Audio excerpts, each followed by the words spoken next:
At this time, I'd like to introduce the impresario of artificial intelligence. This guy has become a great friend to the IMA, to a lot of the things that we're involved in. Strier heads up worldwide AI initiatives for NVIDIA, which is basically the power behind AI. And I'm so excited and so humbled that he would come here and cut some of his trip short to speak to all of you. At this time, I'd like to introduce Strier.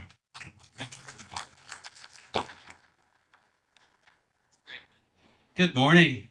Good news and bad news. They only gave me like 15 minutes to cover this really, really simple topic.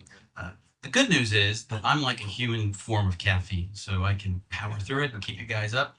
I also love seeing all the sunglasses because my wife and I got married in the Vista Walk at Hotel del Coronado 25 years ago, and I remember standing up at the front, looking back and seeing all my friends and family with their sunglasses. It was just like this. So this is really great. Great to be here again. We've got only like 15 minutes to cover this really top. Oh, I think I need a clicker, right? I'm just gonna. I thought some visuals might be helpful. Yeah. So as Sinan said, I work at NVIDIA. Some of you think you know what NVIDIA is. Some of you have no idea what NVIDIA is, but I'm going to tell you because it's actually a pretty important company to know about. You know, most people, if I just randomly ask them NVIDIA, they say, "Oh, it's a gaming company. It's a chip company." And that's sort of true, sort of not really true. It started out that way 30 years ago. That's not true anymore. But it is the sixth most valuable company in the world, and it is the infrastructure for the modern era of AI and powering a lot of things. It's actually important to understand it because it's also a really important narrative for investors and both what the company does and what it can do for you. So let's go through that. I got to aim it here, right? Oh, okay. I found this quote the other day. You know, for those of us that grew up in the 80s, you know, Stephen Wright was a great comedian. What I loved about this quote, if you're in a spaceship traveling at the speed of light, you turn the headlights. I think the way he would say is, does anything happen? Right? Is that the way he would deliver it? Just a couple of things about that quote. First off, speed of light is actually a really important part of the culture in NVIDIA. We refer to SOL, and we say, do it SOL, speed of light all the time. And when we see someone, an employee, a VP, anybody who's just operating at an incredible velocity, we just say speed of light. And when Jensen wants to see something done, he wants it done the NVIDIA way, he just writes hashtag speed of light. So everyone knows what that means. It doesn't mean do it fast. It means do it right, do it excellently, you know, get that shit done. You know, so speed of light's an important cultural thing. The other thing about spaceships, if you actually have ever been to NVIDIA's headquarters, they look like spaceships. And I mean, really, it's hard to describe. It's like a geek heaven, as you imagine, robots everywhere, and every single conference room is named after something Star Trek-y or whatever, you know. So and I'm not kidding. It is really very space age. I did take a group from Orange County up to the headquarters this summer. Actually, it was a group from Medtronic executives. I think about it. Anyway, so maybe someday, you know, you'd want to come visit, you know, that kind of thing. We can talk about that. Okay, so here's the thing. I don't even, can you even see the writing on that? So NVIDIA invented a special form of computing. This is important because not all computers are the same. Okay, I mean the computer. Now let's think of it this way, right? You've got the Pony Express. The Pony Express was amazing when it came out. It was super fast across the whole country in 5 days. You know, not so great for the horses maybe, but great for business at the time. Obviously replaced by the telegraph, and then you know, just keep going on from there, right? So today, the computers in home, your laptop is a pony, okay? For AI, you know, you need what's 5 generations later, right? So there's sort of the original computing infrastructure that was invented back in what, the 60s, basically, right? And we've had that now for a long time. It's still relevant. We still use CPUs. They're still sort of the workhorse, as it is, of computing. But accelerated computing sits on top of that. Quantum computing will sit on top of that. So these aren't competitive paradigms, these are layers, okay? And accelerated computing is based on a special stack of hardware and software. That's the important thing. It's not just about chips, it's an entire computer. And that's why NVIDIA is worth 10 times what Intel is worth. It doesn't just make chips, it makes a system. And that system is what powers a lot of things. So, sorry.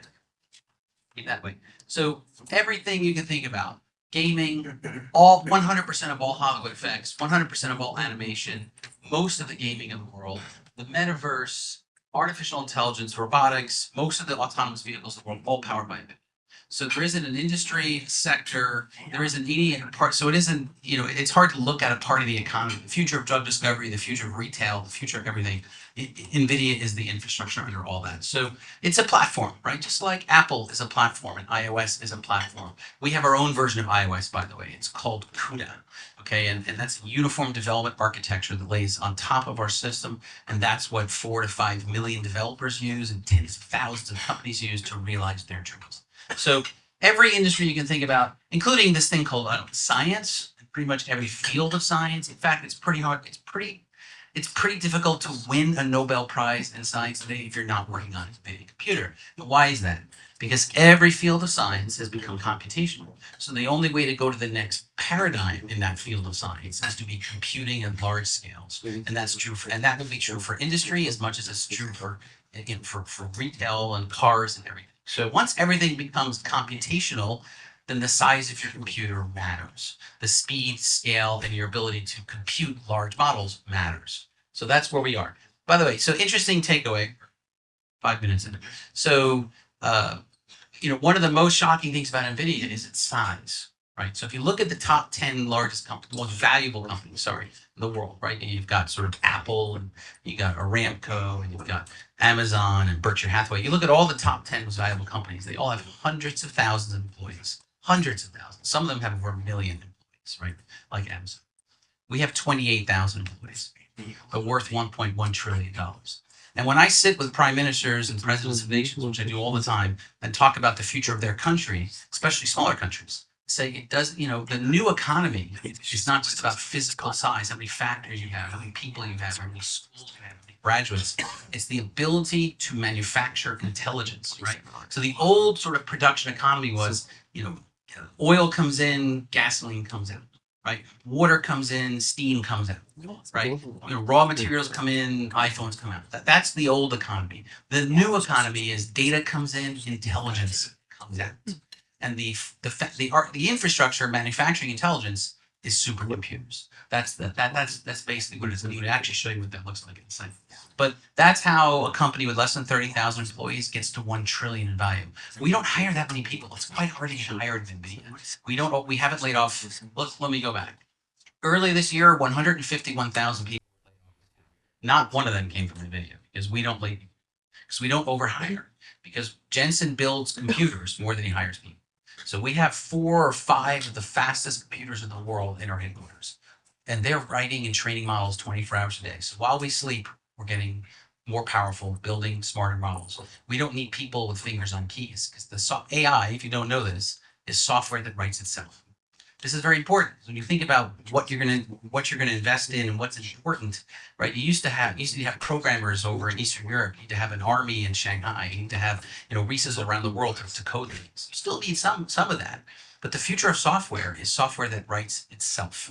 So you need much fewer people, maybe smarter people, working on bigger machines. And that's what generates the future of code. That's the future of software. So let's see. So here's this 3. So I've got 7-8 minutes. I want you to have 3 key takeaways as investors. So obviously I want to look through the lens from that perspective. 1, compute matters. Didn't always matter. I mean, if we're having this meeting 5 years ago, I'd be like, who cares? Cloud is readily available. It's infinite. It's almost free in some respects. Storage is also. So why do I care about computing? Go to Amazon and go to Microsoft.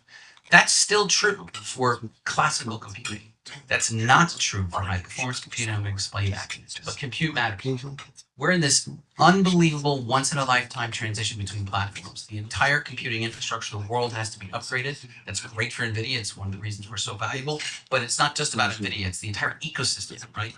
Everyone's so hyper-focused on ChatGPT and Bard and Anthropic. Those are great companies. But there are we're tracking almost 2,000 other Gen AI companies across the world. So there's a lot of, the landscape is much wider than 3 companies. You just haven't seen they all haven't come out of the garage yet.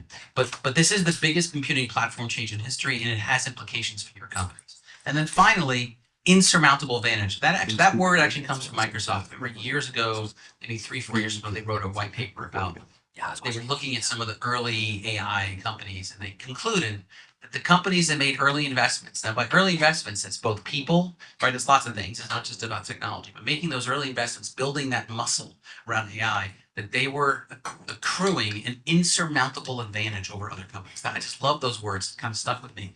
And I'm now starting to see that play out even on a global geopolitical scale. That is, nations that are investing in this infrastructure, not just companies, will have an insurmountable advantage over others. And so it's not just about startups. This is about the global economy. So the future of sort of prosperity and security, it's a big deal. But as an investor, if you don't know that compute matters, that means you're not probably telling the companies you're investing in what to set aside money for, what to budget for, what to plan for. They're probably not making the right hires. And if the companies you're investing in don't know that compute matters, that you're going through a major transition of the kind of computing and the way in which models will be deployed, they probably won't be good investments. And you're probably not funding them the level that they need to. I actually addressed an investor group at NVIDIA earlier this year. About 50, 60 investors came to NVIDIA. And they were saying to me, for the first time in their careers, they were doing raises, they were doing rounds just for computing. That was the only reason they're raising money, not to make acquisitions, not to hire people, not to expand their business, but to give their startups money for computing. One of the biggest, one of the best funded AI startups in Canada, I met the CEO recently, said he's currently doing a $500 million round just for computing. So if you're not thinking like that, then you're, and from an AI perspective, if you have a company you're investing in that thinks that AI is part of the future, or it's all AI, and they're not thinking along those lines, then they probably won't be around, because that computing resources, and that brings me to this first section, right? High performance computing, the kind of computing that I'm talking about, that makes AI possible. It's not infinite and it's not easy. It's complex and it's finite. It's like a rare earth metal. Okay, so what happens when there's not enough? Like, the cloud is amazing, and we should all be really glad that the cloud exists, the public cloud. But look at this quote from the AWS CEO: "The illusion of infinite capacity." Right? It's not infinite, and when you start moving into the higher levels and higher tiers of computing, it runs out really fast, right? Because there's such demand, such need, it's exploding, right? So what are we talking about? So here, I'm going to run through like 5 slides quickly. That's a GPU that costs $30,000. You take one of those and you put them onto a board with 8 of them, right? Follow the math. 30,000 times 8. Now we're up to $250,000, right? Then you wrap that in a gold tinged box and you fill it with other goodness, things called NVLink and other kinds of electronics that actually take that cost up to $400,000. You load it up with software, proprietary software that helps run that box. You then connect that box into this very, very complex fabric that is miles, hundreds of miles of very high-end connectivity, right? Then you get that. Now you've got a supercomputer, not just one box, but a network of boxes. You take those, you put them with storage, and you package them up. That's called a DGX A100 supercomputer. That's what's powering the economy right now. That's what everyone from Facebook to Microsoft to Google and even to Alibaba up until Tuesday was buying. All right? You take those and you load them up into one building, and you have the new factory of the modern economy. This is what an AI factory looks like. This is how data comes in and intelligence goes out. If you don't have this, you don't have a business. So when you see Sam Altman and other people running around the world complain they can't get enough GPUs, they're desperately trying to build these. That image cost $1.5 billion. Just one of them. That $1.5 billion to build a factory. The first in the country to buy one was Facebook, actually. So this is what's happening across the world, right? The countries, companies, and very well funded startups, right? If they want, they either have to own one, or they have to have access to one, or they have to partner with someone that has one, or you have to find someone who will give you access to theirs, or you don't exist. It's just that simple. And that wasn't true 5 years ago. Okay, so second point, ChatGPT changed the world. It just did, right? It did. It got more followers, more users, more people adopted that technology than any technology in the history of the world. Within 100 million people in 60 days, that's never happened before. And it has continued to completely change the perception and understanding of AI. More importantly, it just ripped off the hinge of any sort of concern or worries like, is this real? Is this happening? Should we look at this? That's over. Again, I meet with, the most senior, leaders, every country in the world. And, up until ChatGPT was like, yeah, no, AI is interesting. We want to have a strategy. We want to talk about it. Since ChatGPT has happened, how quickly can you ship us GPUs? Can you get here? Where can we meet you? It's a level of global urgency across the world, and we're doing our best to fill that. But this is real. This is real. The economic potential obviously falls into different buckets. There's productivity gains, product and services. It will be in the trillions, but it will not be evenly distributed, right? So the early winners will definitely get a bigger piece of the pie. Now there's different ways to win. The world doesn't need 2,000 foundation models. So those models, the biggest models, you need access to $1 billion computer to even create those. So those models will probably be, we'll say there'll be 20 of those in the world. That's all you'll need. But building on top of those models will be the next round of winners, and that could be tens of thousands. In fact, every company in the world, everyone in the world will tap into that to some degree. So different levels of winners, but it is in the trillions, and it is absolutely on. The race is on for sure. So just to wrap things up, winning. All right, let's come to the final thing here. So I want to give you one more thought. So we talk about AI being, about this new paradigm of software driven by computers, blah blah blah. But here's another way to think about it. When you combine this level of computing and this level of simulated intelligence, one of the things it fundamentally lets you do is to recreate the laws of physics and accurately and at scale and in real time. And so you can use that capability to do some very scientific type things, obviously, like simulating the entire Earth and all of its geological, its hemispheric and human forces to essentially predict the impact of climate change. So that's one thing. And we're doing that. We're doing that at scale. We're literally creating Earth 2 right now. It's a massive endeavor that'll take years, but we will in fact be able to completely accurately in real time predict the impact of climate change on every blade of grass in the world, every building, every beach, and so forth. So that's well underway. But what if you can predict the future? And that's what AI lets you do. At that level of speed and complexity, you're able to predict the future. That means you have a time machine. If you have a time machine, I would say that's an insurmountable advantage. If you can predict what your customers want before someone else can predict it, if you can predict a disruption to your supply chain before someone else can predict it, if you can predict a change in weather that will impact the agriculture and hence the pricing of a certain market before others can do it, if you can predict a subtle change in a financial market which gives you traders an edge, all those things, that's prediction. That's having a time machine. That's insurmountable advantage. And to do that, you need both the human talent on the AI, you need the computing, and you need the knowledge and vision to know to do that, right? And we see it. See, one of the advantages of being NVIDIA is I can look at the sales sheet and I can see who's making investments. There's no surprise to us that Tesla completely crushes the world in this area. Tesla was investing in NVIDIA 4 years ago at a scale that was so bigger than the other car companies. We're like, they're never going to catch them, ever. I mean, you add up all the world's car companies, they weren't buying what Tesla was buying from us. So you could see that Tesla was making the investment. They were building the muscle on AI, not just on computing, but they were hiring the data scientists, they're collecting the data, they were building this incredible capability. And Elon's the first one to say, we're an AI company. Absolutely an AI company. So we can see who's investing. And if you're not investing in NVIDIA's infrastructure and you're not buying or rather hiring the people to know how to do it, then you won't be a player, or the companies you're investing in won't be. So that's it. So I think I'm out of time. This is what a time machine looks like. It's not very pretty. I wish it looked better. It's not very Hollywood, really, when you think about it, right? It's just miles and miles of cables. It's really loud. In fact, you got to put on industrial headphones when you go into these data centers. But these data centers, if you don't have a time machine, if you don't know what this is, I'll just end on this note. I mean, years ago, I was a partner at a consultant at EY, and I remember going to visit some auto plant in the South for a customer, and they had this funny poster on the wall, and it had a picture of some really weird looking tool, okay, and it said, "If your boyfriend doesn't know what this is, then you have a girlfriend." Which is obviously not a totally appropriate thing to put up on the wall, but nonetheless, if you don't know what this is, then you're not in the AI business.